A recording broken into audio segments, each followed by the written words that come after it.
राष्ट्रीय टीकाकरण अभियान के अंतर्गत बुधवार को ग्रेसिम खेल परिसर में कोवैक्सीन के दूसरे डोज के लिए नागरिक परेशान होते नजर आए। सुबह 6 बजे से टोकन के लिए लाइन में लग गए। प्रातः 8:30 बजे टोकन मिला, लेकिन वैक्सीन नहीं आने से नागरिकों को दोपहर 1 बजे तक इंतजार करना पड़ा।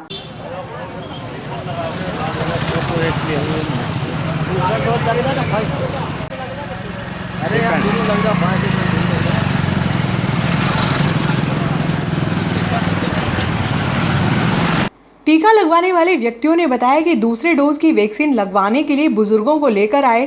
दोपहर 12:30 बजे तक वैक्सीन नहीं आने पर घर जाना पड़ा। इस संबंध में बीएमओ डॉक्टर कमल सोलंकी ने बताया कि कोवैक्सीन आने में देर हुई। दोपहर 1 बजे टीकाकरण शुरू हो गया था।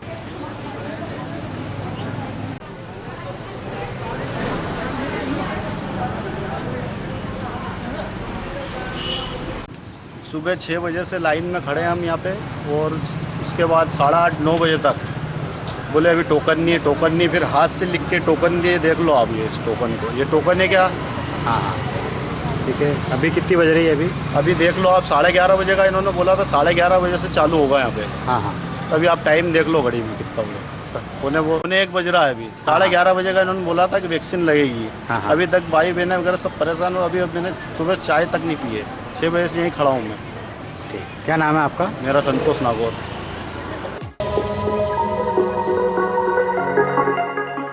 कोरोना की तीसरी लहर से निपटने के लिए ईएसआई कोविड सेंटर में तैयारियों का दौर जारी है। Overall, we are from Azure Technos also, we are taking care of this thing.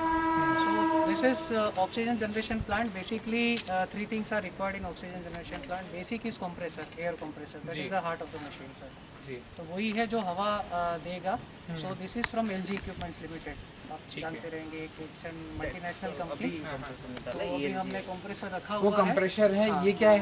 वो कंप्रेसर है, I tell you one by one. वो कंप्रेसर है, वहाँ से आपका कंप्रेस्ड एयर निकलेगा। सो 6 to 7 kg का कंप्रेस्ड एयर वहाँ से निकलता है। देन वो आईसीयू का कार्य लगभग पूर्ण हो चुका है। बुधवार को ऑक्सीजन प्लांट कोविड सेंटर पहुंच गया, जिसे लगाने का कार्य एजेंसी के इंजीनियर्स द्वारा किया जा रहा है। गुरुवार को टेस्टिंग करने के बाद शुक्रवार से नियमित संचालन किया जाएगा। की तरह ये इंडस्ट्रियल ड्रायर काम करता है, तो मॉइस्चर कंटेंट को रिमूव कर देता है और कूल एयर को बाहर निकालता है। तो उसके आउटलेट पे आपको कूल एयर मिलेगी, मॉइस्चर फ्री एयर मिलेगी। उसके बाद जाता है सर ये जो है ये अपना प्लांट है। अब कंप्रेसर क्या करता है सर, कंप्रेसर के अंदर डिफरेंट टाइप्स ऑफ गैसेस होती है, बिकॉज एटमॉस्फेयर के अंदर ऑक्सीजन भी होगा, नाइट्रोजन भी होगा, बाकी कंटेंट्स भी होंगे जो गैसेस के होते हैं। लेकिन हमें चाहिए सिर्फ प्योरिटी ऑक्सीजन, राइट। तो उसको रिमूव करने के लिए ये एक होता है, इसको बोलते हैं ऑक्सीजन प्लांट। अभी तक जो मैंने आपको बताया एलाइड इक्विपमेंट्स बताए, ये जो है ये ऑक्सीजन प्लांट है। ऑक्सीजन प्लांट के अंदर basically in broad sense 2 towers होते हैं, PSA1 टावर, PSA2 टावर। यहाँ पे क्या होता है सर, मॉलिकुलर स्लीव्स होते हैं। आप थोड़ा देखेंगे पढ़ेंगे तो उसमें क्या होता है कि जो एयर होती है वो एयर में से इसको नाइट्रोजन को और बाकी जो इम्प्यूरिटीज़ है उसको वो क्लियर करता है और वहाँ से उसको ऑक्सीजन को ट्रांसफ़र करता है। सो ये जो पूरा प्लांट है इसके अंदर सब कुछ है। आप देखेंगे न्यूमेटिक सिलेंडर्स हैं, उसके बाद में इसके अंदर एक्चुएटर्स हैं। अभी उसके अंदर हमारे पास में साइड ग्लासेस वगैरह अंदर रखे हुए हैं, तो वो जब इंस्टॉलेशन होगा वो पूरा हम लोग कनेक्ट करेंगे। कब तक इंस्टॉलेशन हो जाएगा पूरे? ये अभी यहाँ पे हम लोग इसको रख रहे हैं, तो कल तक ये यहाँ पे रखा जाएगा और इलेक्ट्रिकल्स इसका रेडी है ऑलमोस्ट। तो कल शाम या परसों मैक्सिमम इसका एक ट्रायल। आज 7 हो गई है, कल तक आप इसको एक बार ट्राई करके देख लें। रात को ट्राई करते हैं, इलेक्ट्रिकल्स रेडी हो जाए। 9 तारीख तक अपने ऊपर नहीं पड़ेगा इसको। Will try. आपको पता होगा 11 we called our engineers tomorrow, so they will be coming from Ahmedabad. So कल वो लोग यहाँ पे पहुँच जाएंगे। सो इसमें कैसा होता है, एक आपको प्लांट का इंजीनियर चाहिए होता है और एक कंप्रेस्ड एयर का चाहिए होता है, बिकॉज दोनों एक्सपर्ट्स हमें लगते हैं। So both experts will be coming tomorrow. तो एक बार ये इनका पोजीशन पे रखा जाए, देन वी विल सी। उसके बाद क्योंकि 11th को टेंटेटिव सीएम सर का विजिट है, पता है यार, 9 तारीख पता है पंकज जी ने। यस 9 तारीख के पहले 9 तारीख को ही यदि अपना हो जाए एक्टिवेट पूरा, यस ज़्यादा अच्छा रहेगा। Right, he told me. तो कोशिश वही जा रही है सर, इसीलिए even we are doing some labour kind of job also, कि चलो इसको इमीडिएटली कर देते हैं। तो नहीं, ये पंचोली जी हैं, यहाँ सब इंजीनियर है नगर पालिका। हाँ, हाँ, तो ऐसा हाँ। कुछ भी हो तो आप बताइए। Will take your number sir. तो सर भी हैं तो he is also helping us, तो वो भी हेल्प कर रहे हैं। हाँ प्लेन हायर किया, अभी इसको पोजीशन पे शिफ्टिंग भी करवा देते हैं। ये अच्छा है। आपका शुभ नाम? अमन परिहार। और आप क्या दिख रहे हैं यहाँ पर? जी principal We both are like we are working together. He is my nephew. Okay okay. हम मिले थे सर लास्ट टाइम तो कब तक ये उठ के वहाँ हो जाएगा? अभी सर जस्ट 2-3 आवर्स में हम लोग इसको कंप्लीट कर अभी जैसे लेंगे, कंप्रेसर गया है फिर ये और जैसे इलेक्ट्रिकल रेडी होता है probably by tomorrow evening electrical will be ready, so most probably by tomorrow evening और maximum the day after tomorrow हम लोग एटलीस्ट एक यहाँ पे हाँ फंक्शनिंग में ये आ जाएगा। ठीक है। जैसा कि पहले घोषणा की गई थी माननीय थावर सिंह गहलोत जी के सांसद निधि के माध्यम से बीमा अस्पताल में एयर ऑक्सीजन प्लांट लगाने की व्यवस्था हो रही है। और आज जैसा कि आप देख रहे हैं इंजीनियर्स आए हैं, कंपनी संबंधित एयर एंड गैस कंपनी जो सप्लाई कर रही है यहाँ पर ऑक्सीजन गैस के इक्विपमेंट्स को, वो आई है यहाँ पर। और अभी यहाँ पर इंस्टॉलेशन का काम जारी है। और कंपनी एग्जीक्यूटिव्स वगैरह से ही बात हुई तो उनका ये कहना है कल तक इलेक्ट्रिकल इक्विपमेंट्स की भी जो फंक्शनिंग है वो रेडी हो जाएगी। और परसों मतलब 9 जुलाई को प्लांट पूरी रूप से फंक्शनल होने की स्थिति में आ जाएगा। बहुत ही अच्छी सौगात है नागदा शहर और आसपास के एरिया के लिए। और मुझे पूरी उम्मीद है कि ऑक्सीजन प्लांट यदि ऐसे कोई भी तीसरी चौथी लहर जैसे कि अनुमानित की गई यदि आती है तो हम लोग इस मामले में आत्मनिर्भर रहेंगे ऑक्सीजन के मामले में। Thank you sir. नमस्कार, थैंक यू। ये ऑक्सीजन प्लांट है बेसिकली, जो इसके 3 बेसिक पार्ट होते हैं जो अभी बताए हैं। एक कंप्रेसर होता है, कंप्रेसर के बाद में एयर ड्रायर होता है, एयर ड्रायर के बाद में ऑक्सीजन प्लांट होता है, उसके बाद में रिसीवर होता है जो पीछे रखा हुआ है ऑक्सीजन का रिसीवर। ये जो बेसिकली लगाया गया है यहाँ पे, ये 300 लीटर पर मिनट की कैपेसिटी के लिए अवेलेबल है। नॉर्मली देखा जाए तो 2 या 3 लीटर पर मिनट एक पेशेंट को लगता है नॉर्मल सिचुएशन में, तो उसके अकॉर्डिंगली देखा जाए तो ये 10-15 बेड्स के लिए बिल्कुल सूटेबल है। उसके एक्स्ट्रा भी लोड ये प्लांट ले सकता है, depend on the capacity of the condition of the patient. आप देखेंगे तो ये जो है पर्टिकुलर आपका जो ओवरऑल एरिया है, it is taking care of that particular area. तो आज शाम तक ये यहाँ पे फिट हो जाएगा और कल तक हम कोशिश करते हैं कि इसका हम लोग ट्रायल रन स्टार्ट करें और मैक्सिमम टुमारो तक द डे आफ्टर मतलब परसों तक हम लोग इसको स्टार्ट करेंगे। Thank you sir. Thank you.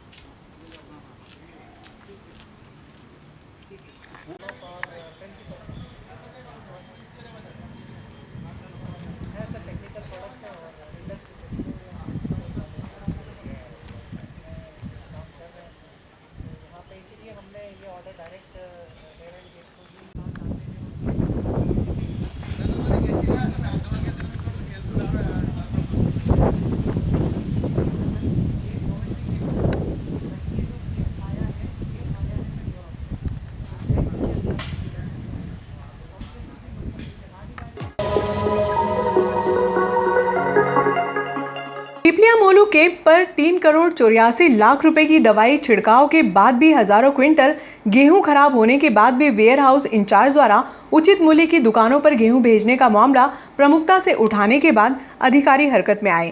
मौके पर पहुंचकर जांच की, उसमें 17 बिंदुओं पर अनियमितताएं पाए जाने का प्रतिवेदन प्रमुख सचिव को 13 दिन पूर्व देकर अधिकारी को तत्काल निलंबित करने की मांग खाद्य आयोग के सदस्य ने की थी। 6 जुलाई को अधिकारी को निलंबित करने का पत्र विभाग के पास आ गया।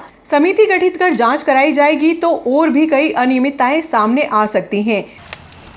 और थोड़ी निकल रही बढ़िया निकल रही देखना आटा वाली कौन सी तो देखना पड़ेगा। तो वही तो कह रहा हूँ मालिक, देखो नहीं। हाँ, देख रहा हूँ। 2 साल ले गए।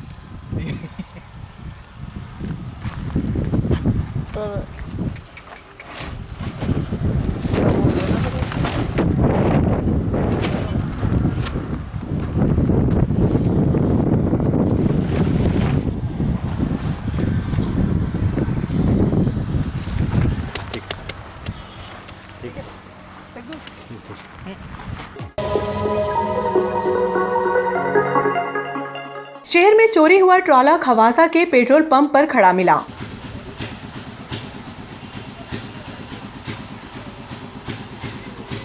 स्टेट हाईवे नंबर 17 से जूना नागदा फंटे के समीप से चोरी हुआ ट्रॉला पुलिस ने लगभग एक माह बाद झाबुआ जिले के खवासा गांव के एक पेट्रोल पंप के पास से जब्त किया। पुलिस ने 4 युवकों पर चोरी का प्रकरण दर्ज कर ट्रॉला नागदा लेकर आई। चोरी की वारदात को अंजाम देने में नागदा के 2 बदनावर व पेटलावत के एक आरोपी शामिल हैं। स्टेट हाईवे नंबर 17 से जूना नागदा फंटे से 5 जून को राजीव कॉलोनी निवासी हुसैन पिता अमीर बेग का ट्रॉला नंबर RJ32GA6166 चोरी हो गया था। पुलिस ने खासरोद महिदपुर रोड उज्जैन व बड़नगर के रास्ते पर सीसीटीवी फुटेज चेक किए तो ट्रॉला खासरोद से होकर रुनीजा की ओर जाता हुआ दिखाई दिया। सूचना मिली कि ट्रॉला झाबुआ जिले के गाँव खवासा में एक पेट्रोल पंप के समीप खड़ा है। पुलिस फरियादी हुसैन को साथ लेकर मौके पर पहुंची तो ट्रॉले से 4 व्यक्ति भागते हुए दिखाई दिए, जिनको ट्रॉला मालिक ने पहचान लिया। पुलिस ने लगभग 12 लाख रुपए कीमत का ट्रॉला जब्त कर नागदा लेकर आई। ट्रॉला चोरी के मामले में शिवा उर्फ शिवम पिता विजय निवासी 64 ब्लॉक, वसीम पिता रियाज खान निवासी पुरानी नगर पालिका, शफीक पिता समद खान निवासी जेल रोड कॉलोनी बदनावर, हिम्मत निवासी पेटलावत के खिलाफ धारा 379 में प्रकरण दर्ज किया।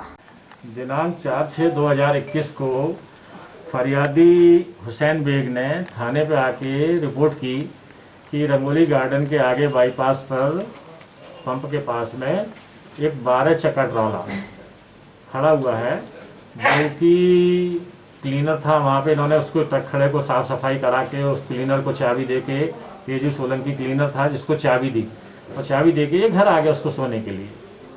अगले दिन फिर क्लीनर वहाँ पे रहा और खाना खाने के लिए अपने घर गया 5 तारीख को मतलब, और फिर जब शाम को पहुंचा और ट्राले पर सोने के लिए तो वो ट्राला वहाँ पे नहीं था। किसी अज्ञात बदमाशों के द्वारा वो ट्राला चोरी कर लिया गया था। इस आशय की रिपोर्ट फरियादी द्वारा थाने पे की गई थी। उसके पश्चात रिपोर्ट करने के बाद मैं श्रीमान पुलिस अधीक्षक महोदय, एडिशनल एसपी साहब उज्जैन, मेरे द्वारा नागदा टीआई साहब श्यामचंद शर्मा जी, इनकी टीम को इसकी तलाश हेतु सीसीटीवी कैमरे और चारों ओर घेराबंदी के लिए तलाश के लिए टीमें रवाना की गई। जावरा रोड पे भी की गई, रतलाम रोड पे भी की गई, खाचरोद पे भी की गई, उज्जैन पे भी की गई, नहल पे भी की गई। तो सीसीटीवी विवेचना के दौरान सीसीटीवी देखे गए तो सीसीटीवी में उसका खाचरोद की तरफ फुटेज मिला जाने का, उसके आगे देखा तो रुनिंजा पे भी मिला जाने का। इस बीच में तलाश कर ही रहे थे और तकनीकी आधार पर भी तलाश कर रहे थे, तो मुखबिरों द्वारा भी ये सूचना मिली कि 2 इसमें आरोपी नागदा के और एक बदनावर का और एक झाबुआ जिले का है आरोपी, जिस तरह से इनके द्वारा ये ट्रक चोरी किया गया है। तो विवेचना के दौरान जो मुखबिर द्वारा बताई गई थी वो तकनीकी रूप से भी सही जानकारी मिल रही थी, और इसी बीच में तलाश कर ही रहे थे विवेचना के दौरान कि मुखबिर द्वारा इनको ये पता चला कि जिला झाबुआ में खवासा है, वहाँ पे पेट्रोल पंप के पास में ट्राला खड़ा हुआ दिखा है।